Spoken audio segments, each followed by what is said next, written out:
Hello, I'm recording this on January 22nd, and that means two things.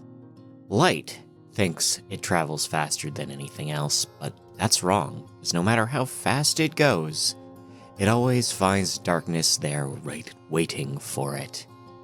It's also time for the Darkness News Update. This is brought to you by NAILD, that is the National Association of Innovative Lighting Distributors, who are very happy to work to improve the state of lighting outdoors at night for everyone. Let's get into the news. We found that high-visibility clothing doesn't keep you safe. This is the Insurance Institute for Highway Safety finding that automated crash detection software, the kind that's supposed to engage your brakes when a forward-facing camera detects a person, it doesn't work with the reflective gear. It baffles it. It obscures your shape, and it leads to collisions as much as 88% of the time in tests, depending on the car in the system. UC Davis has printed a new legal advisory strategies to address terrestrial light pollution. This is a new paper written by Dana Zarder, Aparna Veketson, and John Barentine. They have published a review of current legal challenges and advocacy options to mitigate and reduce light pollution. The UN has endorsed a Plymouth position on shoreline light pollution. This is findings from the Global Ocean Artificial Light at Night Network showing the harms of light pollution, and those findings have been endorsed by the UN's Ocean Decade Actions List, which is a list of things they want to accomplish for the security and safety and conservation of ocean environments by 2030. The Central South University of Forestry and Technology has developed a transparent bamboo photonic specifically for blue light filtration for street lamps and car headlights. This is a transparent cellulose compound that looks and acts a lot like plastic. I've got something similar made out of corn silk that I use as biodegradable disposable cups, but these bamboo filters will cut light levels by 27%.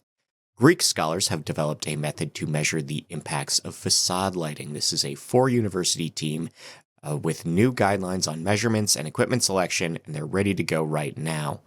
Sleep deprivation has been linked with the thickness of the human cornea. Reduced or poor quality sleep actually changes the shape of your eyes, and not for the better, as it turns out. A study of both Swiss and Malaysian regular individuals in comparison to how they experience light over the course of the day shows that participants do vary exposure to light and when, the amounts and when, but it's not related to the longitude. It is cultural. There's something cultural about the differences because there shouldn't be otherwise. We've also found, or the Max Planck Institute has found, that light pollution gives fish anxiety. This is a study of zebrafish, and that shows that after 4 days under 24-hour light, they change behavior, they even change body shape, and that's not great news, actually. Circadian rhythms have been linked with the intestinal microbiome of fruit flies. It turns out that gut bacteria in Dropsilia does take cues from the circadian rhythm of and activity levels of the host organism. The AES Andes project is threatening light levels near the Chilean European Space Organization Observatory. This is a new clean energy project that would only be about 11 kilometers from a very large set of observatories high in the Chilean mountains, and that would basically render them useless, and we built them there because it's super dry and super high up and, not near anything. And there's nowhere else to put these things. There's nowhere else. We found the spot, and now we can't put them there.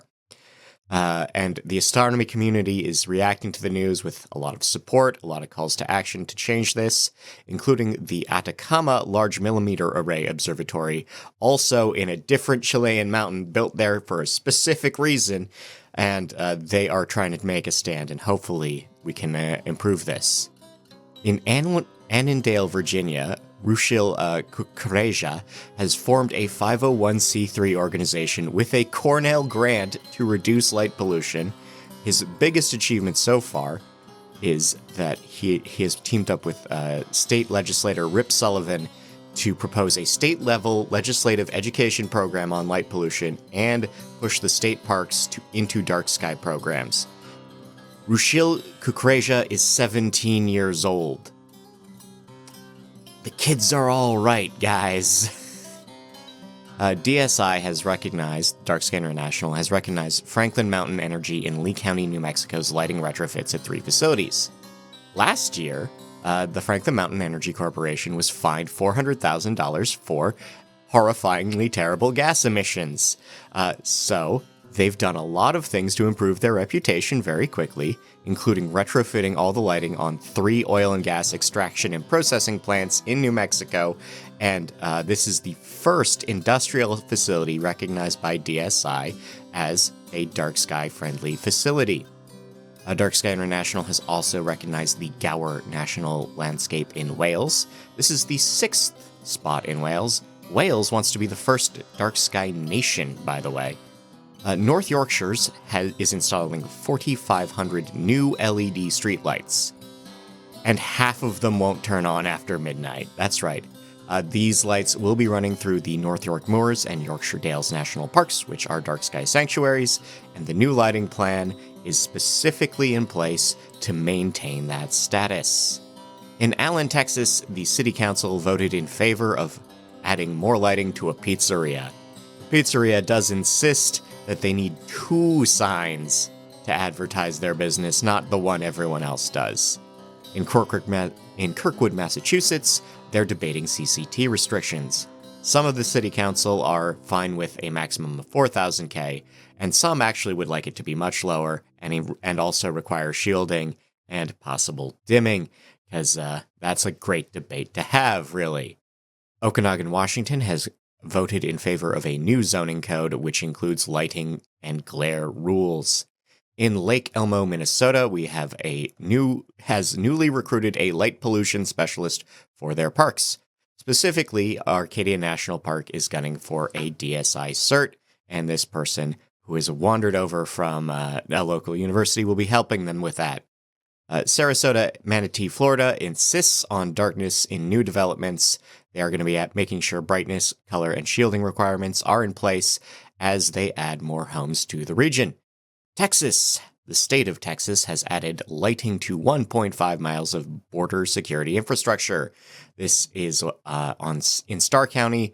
The lights are up and running over objections. In India, the federal government is defending the use of lighting on a Bangladeshi border fence. They insist that it is needed for security. Meanwhile, in El Paso, Texas, the ICE, DHS, and the DEA are turning off some lights that they found because someone had dug a very long tunnel under the fence that exists on the Mexico-Texas border, and it included lighting. I just thought you'd like to know that. I just thought you'd like to know about the lights going off in the tunnel to defeat the fence.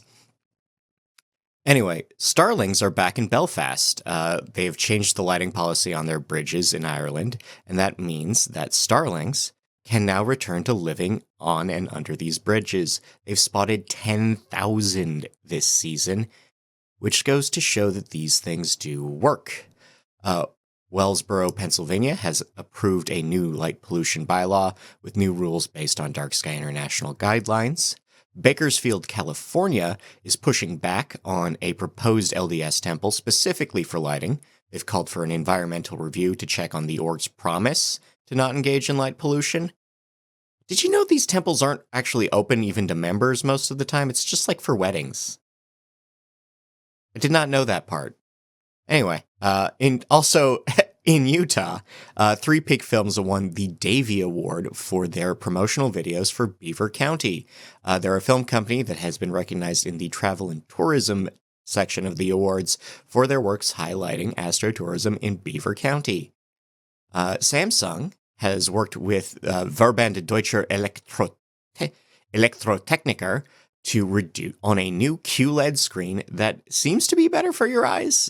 Specifically, they were looking to reduce circadian stimulus factors, reduce flicker levels, and this is one of my favorite party tricks, is actually walking in, and it makes me very popular with some people, and I'm saying, oh yeah, you actually need a new TV. You'll sleep better if you buy a new TV. It's a great party trick. I'm sure Samsung means it in earnest, though. Lenovo, maker of laptops, and iSafe, maker of screen filters, has partnered on giving away blue light filters to students. This 2-year plan will give out thousands of laptop screen protectors that limit blue light through to students K through 12. And Plan B, an EU-based light pollution project, now has a newsletter. So if you're done with me, that's fine. I'm done here. I'm just about done here too. You can follow their newsletter to get more details on what they are up to. I've been Scott Wachter. I want to thank you for your time, your attention. I want to thank Nailed. Do the podcast things, the 3 hours of podcasting. That's rate, review, recommend. Until next time, take care of yourself.